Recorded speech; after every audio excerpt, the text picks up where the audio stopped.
on passe à la partie PVP, Romain. C'est PVP low code, qui veut dire alors, il veut dire les deux définitions. C'est que dans la première, en fait, j'ai fait le jeu de mots pour parler de Power Vibe Platform, c'est-à-dire c'est que la Power Platform se dote de nombreuses capacités de vibe coding, en fait. Il y en a certaines même qui sont en GA, dont on doit voir dans la news, mais c'est aussi pour moi le double jeu de mots, c'est parce que la notion de vibe coding, donc les IA qui codent en assistance ou à la place des humains, ça provoque des débats et des désaccords entre les humains, d'où le côté PVP, player versus player aussi, puisque on a des petits conflits là-dessus.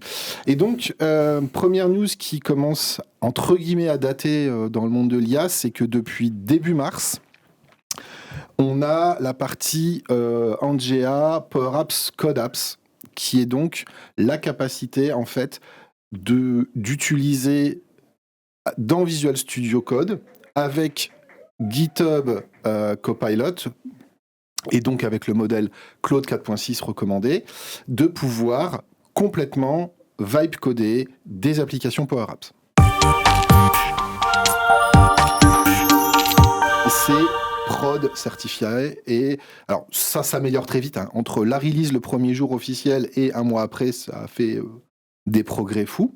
Mais c'est totalement supporté en production avec son modèle économique. Et donc, l'idée, ça va être de montrer là une première vidéo de comment ça se passe, en fait. Côté Lola Régie. Non, mais oui, dans l'ordre. Elles sont dans l'ordre. Yes, c'est là. Et voilà, donc l'idée, en fait, c'est de montrer globalement, là, on est sur Claude 4.6 dans un Visual Studio Code. Et même l'idée, c'est que la partie code qu'on a à gauche, qui pour tout développeur se respecte, faisait 90% de l'écran, en fait, elle est ridicule. Et en fait, on discute avec notre Claude. Alors, idéalement, il faut lui envoyer un prompt très structuré, lui dire les technos qu'on a envie d'utiliser. Donc, vous pouvez utiliser tous les modèles de code, de techno qui sont recommandés dans votre entreprise, vos bonnes pratiques. Mais moi, vu qu'à la base, je suis moins tech, j'ai aussi fait le teuteux. Et je lui ai dit, je veux faire du code apps, débrouille-toi.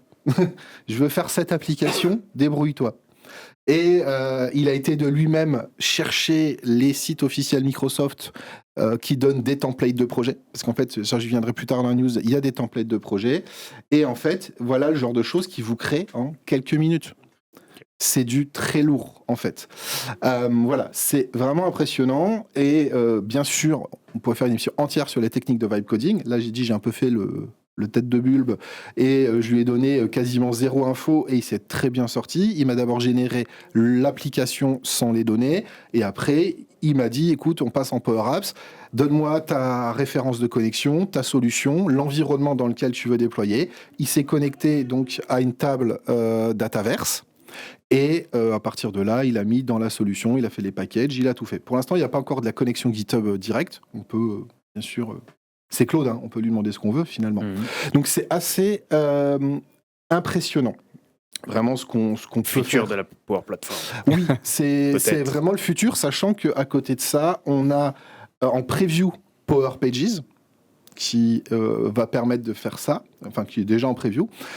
On a en très preview, mais c'est accessible aux gens, les agents Copilot Studio qui se vibe aussi. Donc on peut se dire que globalement, toute la plateforme va prendre une orientation vibe coding.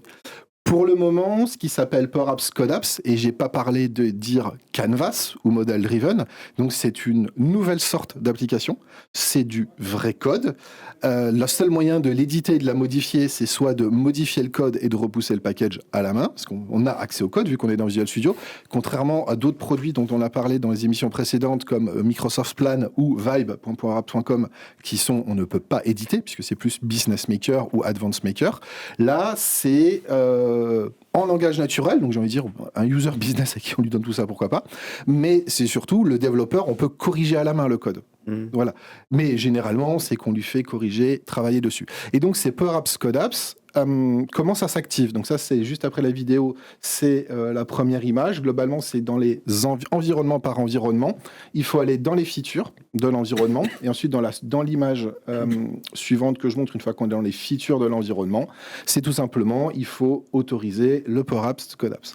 Maintenant, il y a un impact en termes de licence pour cette première feature, vu que Power Pages, quand on vibe, ça change rien. Les agents Copilot Studio, ça change rien. Power Apps, Code Apps, c'est une toute nouvelle techno. En fait, ils appellent ça du hosted apps derrière la techno. En fait, ils hébergent du code. Et en fait, du coup, forcément, hébergement de code, Dataverse, Premium. Donc, tous les utilisateurs qui vont utiliser des Power Apps, Code Apps ont besoin d'une licence Power Apps Premium. Maintenant, quand en quelques jours, parce que là, en quelques minutes, on fait une démo, mais quand on veut vraiment partir en prod, ça prend quand en quelques jours, on remplace beaucoup plus de travail.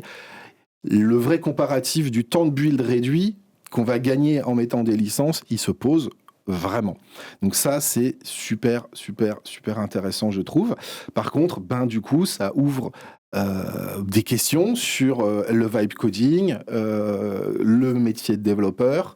Qu'est-ce que c'est ? Donc finalement, là, vu qu'on parle parfois de techno que Microsoft, moi j'ai une phrase que j'encourage à retenir aux gens, c'est que le patron d'NVIDIA, il a rappelé que oui, il y a des gens qui sont de métier développeurs, mais la plupart ont généralement passé un diplôme de software engineer ou de software, en fait, et que le but, en fait, c'est d'utiliser l'informatique pour résoudre des problèmes, et c'est ça, normalement, le but d'origine du métier. Donc, le code a beaucoup évolué, les anciens ont connu l'assembleur, les cartes perforées.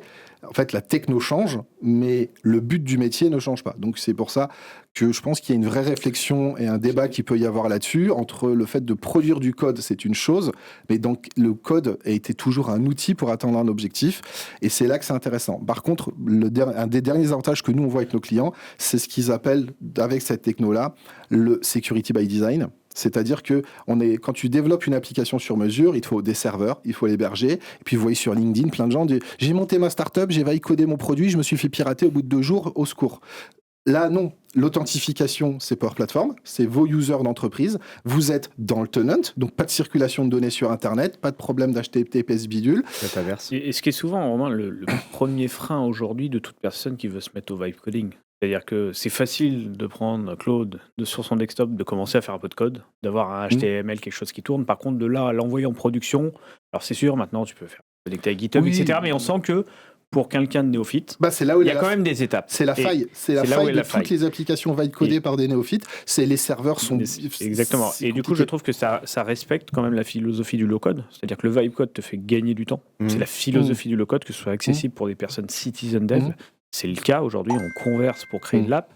Et par contre, la promesse, c'est que tu puisses le faire avec la Power Platform dans l'environnement sécurisé. Complètement sécurisé. Donc, tu as un cadre sécurisé. Philosophiquement, l'approche est complètement différente, mais ça respecte le but de la plateforme et du produit. Et t'as pas en plus, même, tu n'as pas de stress à avoir sur les mises à jour de tes modèles, les mises à jour de tes frameworks. Derrière, ou même les mises à jour. Tu sais, ton framework, il a une faille, il n'y en a pas, en fait. Il n'y a pas de faille. Tu es derrière la Power Platform, tout ce qui se passe derrière. Donc, tu es hyper sécurisé, c'est hyper rassurant. Et là-dessus, je pense que, du coup, on va conclure la news là-dessus parce qu'on est un peu pressé. Microsoft nous a donné 2 mots d'ordre, nous, qu'on peut donner déjà suite au summit privé de la semaine dernière. C'est la première chose, si vous avez du temps à perdre ce week-end, Visual Studio plus Copilot GitHub, alors la version pro payante, c'est quand même $20 par mois, avec Claude Opus 4.6, et il y a des tutos sur la toute dernière image que je montre, la toute dernière vidéo que j'ai prévue. Je montre qu'il y a un site officiel Microsoft rempli de tutos qui vous donne tout comment démarrer. Donc c'est vraiment, il vous donne même des projets templates et vous donnez juste le site à Claude, il se débrouille. Donc ça vous permet de jouer. Donc ça, il faut que tout le monde s'y mette, ils ont dit, parce que la techno va bouger, la façon de vibe coder va évoluer, mais la finalité, mettez-vous-y. Et la deuxième news pour rassurer, parce que en fait, ils nous ont dit, en novembre, ils ont dit Power Platform is dead, Power Platform is reborn. Ils ont dit, c'est ça en fait la vraie signification, c'est que Power Platform, on a déjà 3 technos en vibe. On se doute bien que Microsoft va élargir à d'autres technos Power Platform pour viber. Et donc, Power Platform va être le pivot de la solution SaaS de vibe coding dans le tenant des clients. Voilà, et ça c'est un vrai mot d'ordre à se dire que ce n'est pas la fin de la Power Platform, c'est la fin comme on la connaît. C'est le renouveau. Mais c'est un vrai renouveau parce qu'elle va devenir le point central des solutions de vibe coding. On aura l'occasion d'en rediscuter, je pense même que ça vaudra le coup à un moment qu'on se fasse un épisode spécial sur le changement des métiers à l'heure du vibe code. Il y a beaucoup de choses à se dire, ça fait déjà un moment qu'on le tease, on est au-delà du buzzword et il y a une réalité qui est en train de se faire.